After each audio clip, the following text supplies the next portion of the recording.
В этом видео я раскрою вам все секреты приготовления вкуснейшей итальянской фокаччи. Сегодня я буду делать фокаччу из килограмма муки. Обязательно просеивайте муку. Это очень важно. Здесь килограмм просеянной муки. Добавляем сюда столовую ложку сахара, перемешаем.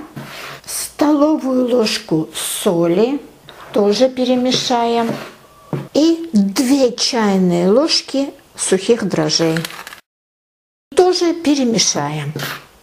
Теперь добавляем воду комнатной температуры и замешиваем тесто. Тесто не должно быть жидкое. Как я много раз уже говорила, в зависимости от вашей муки вам может понадобиться чуть больше или чуть меньше воды. Поэтому добавляем, смотрим на наше тесто и, если надо, еще добавляем. Пока что все очень просто.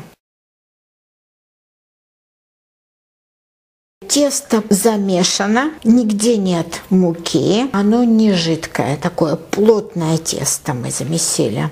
Вот секретный ингредиент для получения самой лучшей фокаччи. Это оливковое масло. Здесь у меня 100 мл.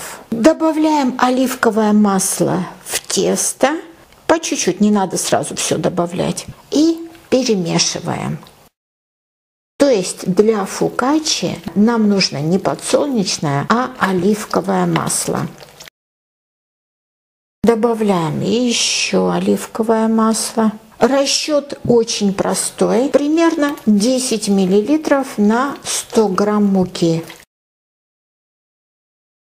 Посмотрите, какое чудесное тесто мы замесили. Тесто очень-очень хорошее. Итак, следующий секрет, что нам нужно сделать. Для получения чудесной, вкуснейшей фокаччи нам это тесто надо будет 3 раза сложить.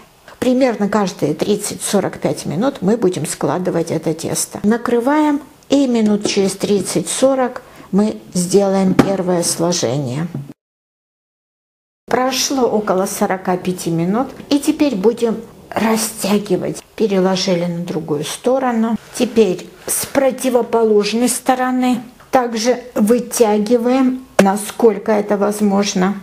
Кладем на эту сторону. И оставшиеся 2 стороны также мы вытягиваем и кладем вот сюда. И вот эту сторону.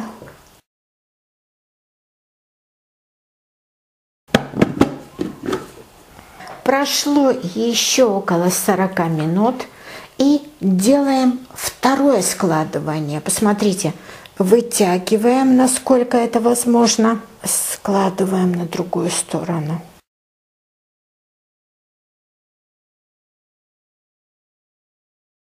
Накрываем и ждем еще минут 30-40 и сделаем последнее 3-е сложение. Последнее 3-е складывание.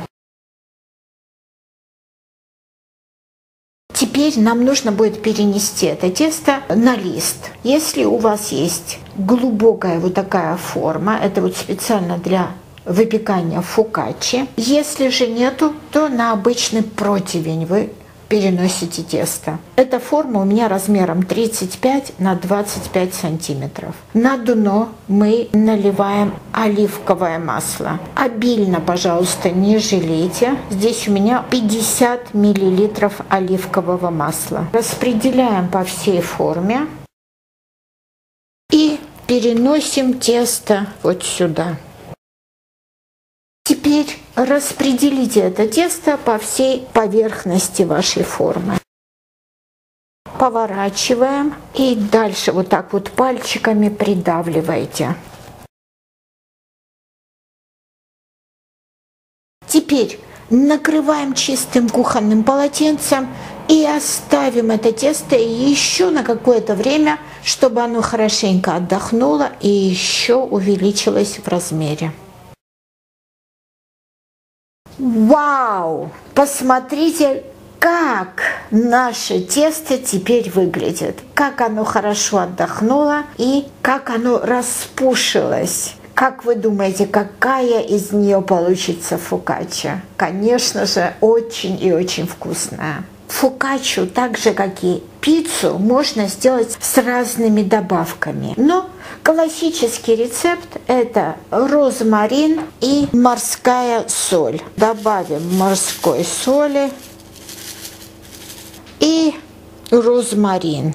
Этот розмарин растет у нас в горшочке дома. Вы тоже можете посадить розмарин у себя дома и использовать при приготовлении итальянских блюд. Розмарин очень популярен в итальянской кухне. Итак, хочу вам сказать, что когда ваша фокачча растаивается уже в этой посуде, не торопитесь, пожалуйста, дайте ей время, пусть она хорошо расстоится. В зависимости от температуры вашей кухни может занять больше или меньше времени. Вот моя фокачча где-то час с лишним вот так вот растаивалась. Ставим в хорошо разогретую до 200 градусов духовку и выпекаем до готовности. Это займет минут 20-25.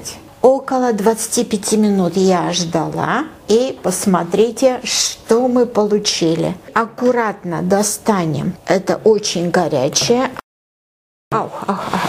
Горячее. Посмотрите и снизу, и сверху аккуратно вот так поворачиваем. Какое чудо получилось. Чуть-чуть дождемся, пока она остынет, наша фокачча. Затем разрежем и насладимся. Кстати, рекомендуется есть фокаччу свежей в первый день. Ну и на следующий день она тоже очень-очень вкусна. Долго ждать невозможно. Такой запах по всей комнате, что хочется сразу же все это покушать. Посмотрите, еще пар отходит. Посмотрите, какое мягкое, какое пушистое. Как можно отказаться от такого? Это истинное наслаждение.